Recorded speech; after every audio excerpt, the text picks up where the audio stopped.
all I have to say about our next guest is that she's one of my real role models. Joyce Roche is a wonderful, wonderful person and a wonderful example of what happens when you do the kind of work that Rita was talking about, of acknowledging and facing the kind of self-limitations that we put on ourselves. Joyce, please.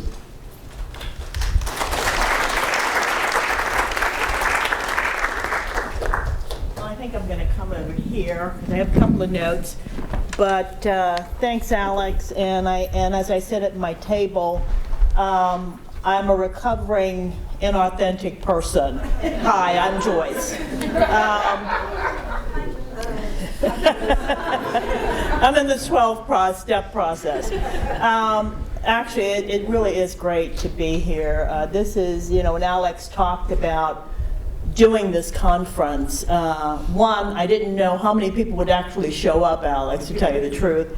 And it's amazing that this is very impressive, that there are this many authentic, thoughtful people who see this as a very important subject to be talking about.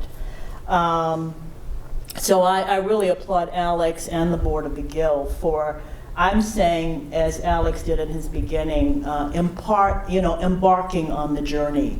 It's not the journey. I mean, it's not the conclusion of it. It's the beginning of it, and hopefully it will be a continuation of dialogue around it. For me and Alex, Ritu and I met about 1.5 years ago, actually, at a different conference where we didn't know each other. We were speaking there. And I was speaking on my book, and she was talking about the book she was about to do. And, and it really, I've been, since 2013, when my book came out, been talking a lot about a subject. And it's about the imposter syndrome. And you've heard it described. Usually when I'm talking about it, I ask people, well, have you ever heard the term? I'm sure most people in this group have heard, heard the term. But it's all about this idea of authenticity and the impact of that on your life. And for me, I recently, around the time of 2005, actually, I had this incredible discovery that happened. And that led me to write my book, which is called The Empress Has No Clothes, Conquering Self-Doubt to Embrace Success. It was a time of acknowledging truth, because I had never acknowledged truth about me. And it all happened when I was at Girls Inc., and Ellen Sprague, a Fortune small business writer, came to see me, and she was doing a book called What I Know Now, Letters to My Younger Self. And in Ellen's book, and she wanted to give a percentage of the proceeds to Girls Inc., which is why she came to see me. She didn't come to see me for me. But as we were talking about it, she said, she told me she was going to be interviewing 30 women, and she would ask all 30 this question.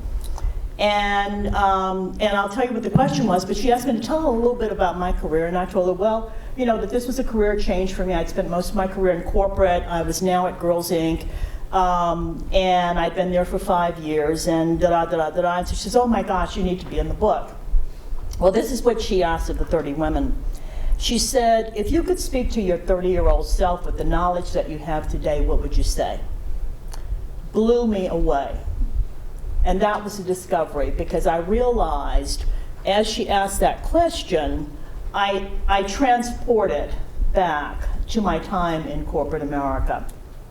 I transported to a time where, Alex asked me to talk about hiding, where that was my discovery, was that through most of my professional career, and actually through my, as Alex worked with me on the book, as we started to uncover this question about self-doubt and how, while I was being successful, I wasn't being successful for me. I was, in a sense, I didn't feel through most of that time that where I was and what I was doing and the places I was now finding myself, that I would be accepted or acceptable in those contexts. And as we started to look at this, and I wrote in my letter that Ellen, for Ellen's book, I talked about this time in corporate America. I talked about, even though as I was moving up the corporate ladder, I never felt the joy, I never felt comfortable.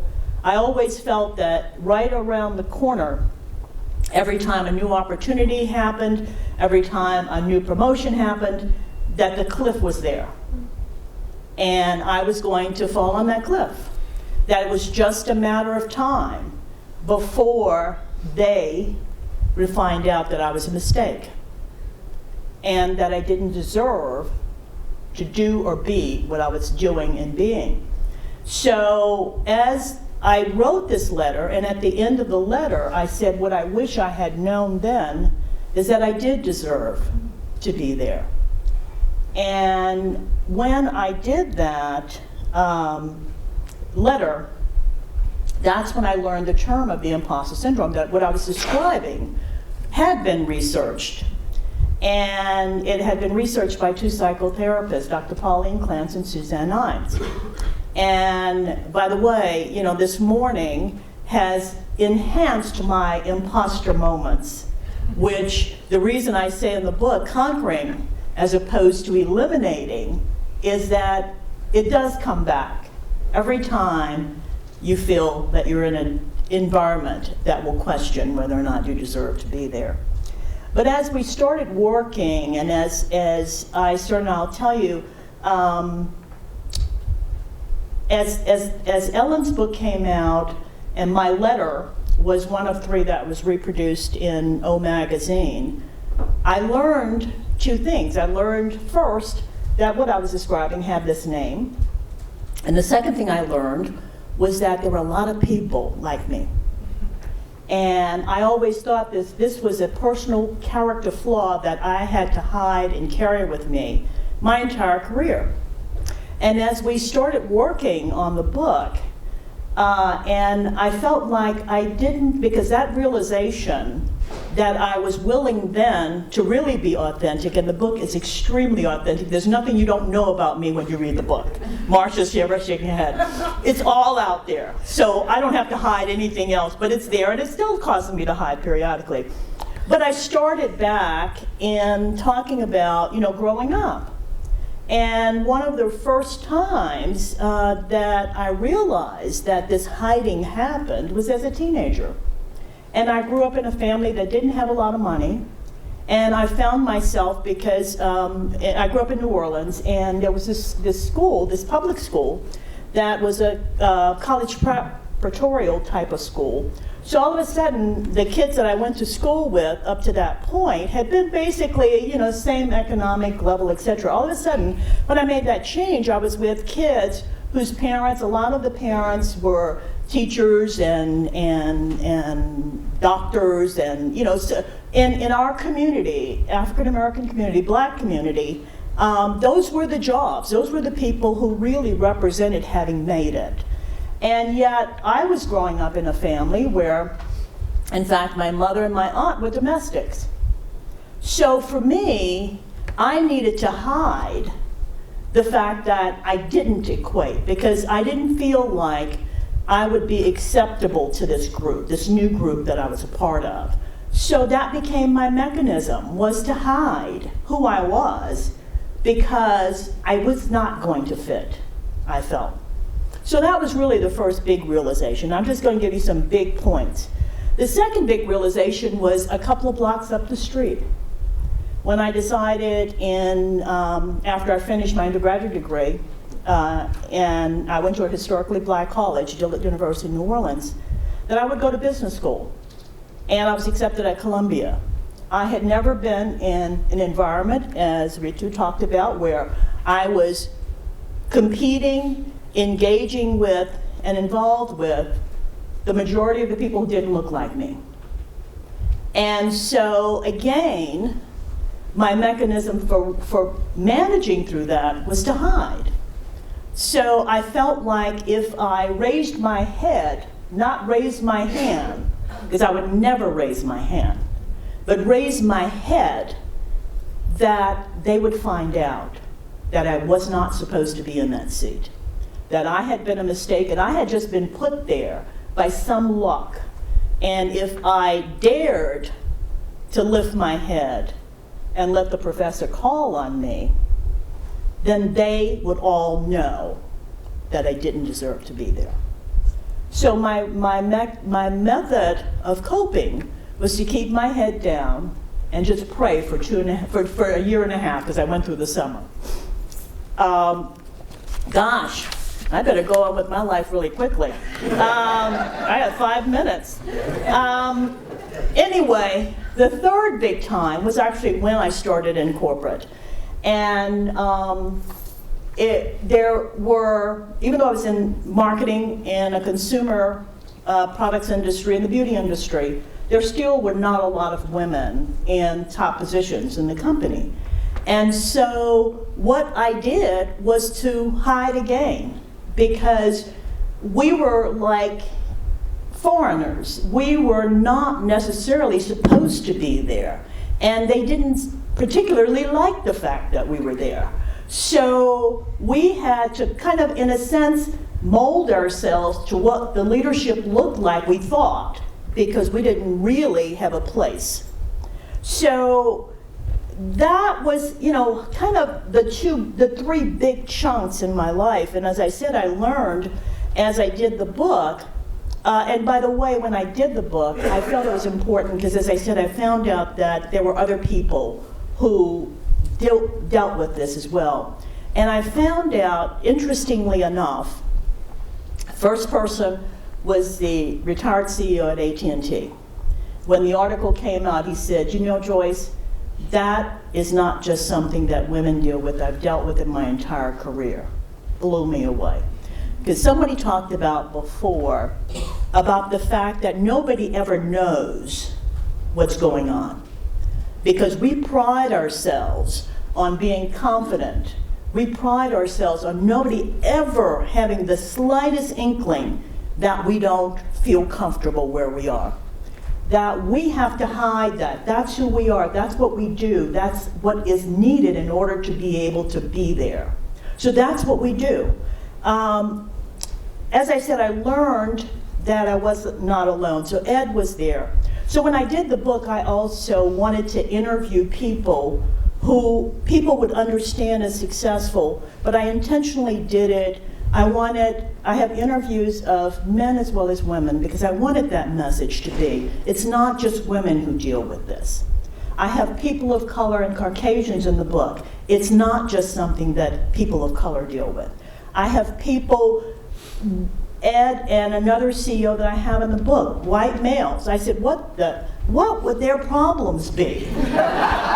And it was my first one that I talked about as a teenager. Growing up in families of limited economic means, having parents that didn't go to college, and finding themselves in a rarefied place of dealing with people who grew up with money.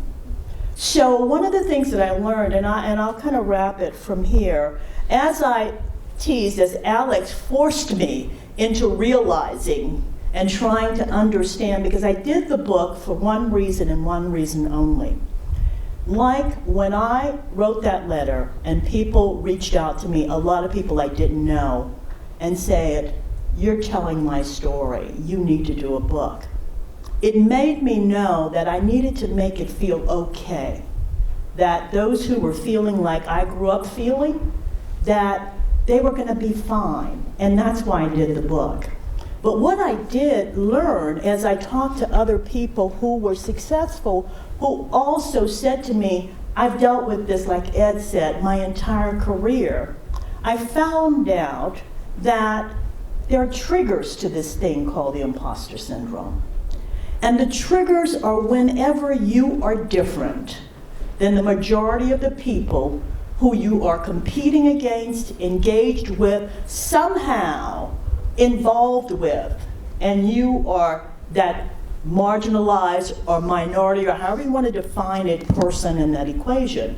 So I found that a woman in a majority environment will be a trigger to the imposter syndrome because, as Dr. Clance, who I reached out to, said to me, the imposter syndrome is an emotional reaction to what you think people are thinking about you.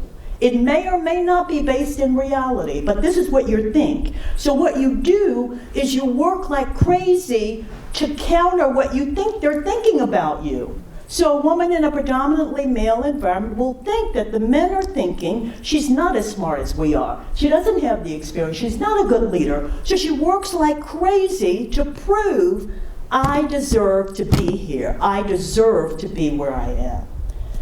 Same thing for a person of color. A person of color in a majority environment is their thinking. They think I'm not as smart as they are. I didn't have the same kind of educational background. I definitely didn't grow up with any cultural aspects to who and what I am. So what do? We work like crazy to counter what we think they're thinking we are or how we are. And it's the same thing for somebody who, like Ed, and I talked about in terms of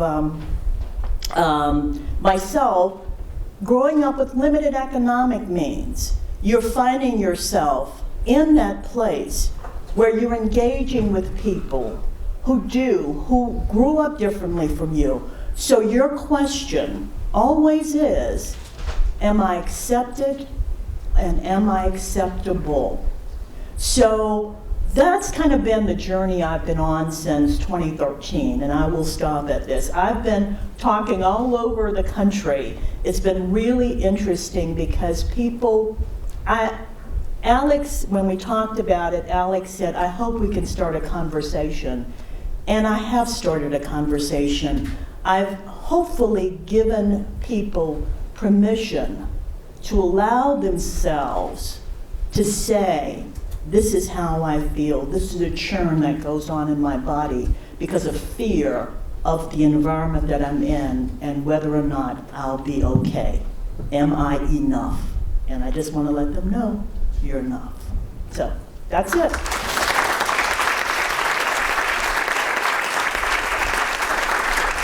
Thank you, Joyce, and thank you, Ritu. It takes a lot of courage to get up in front of people and just speak.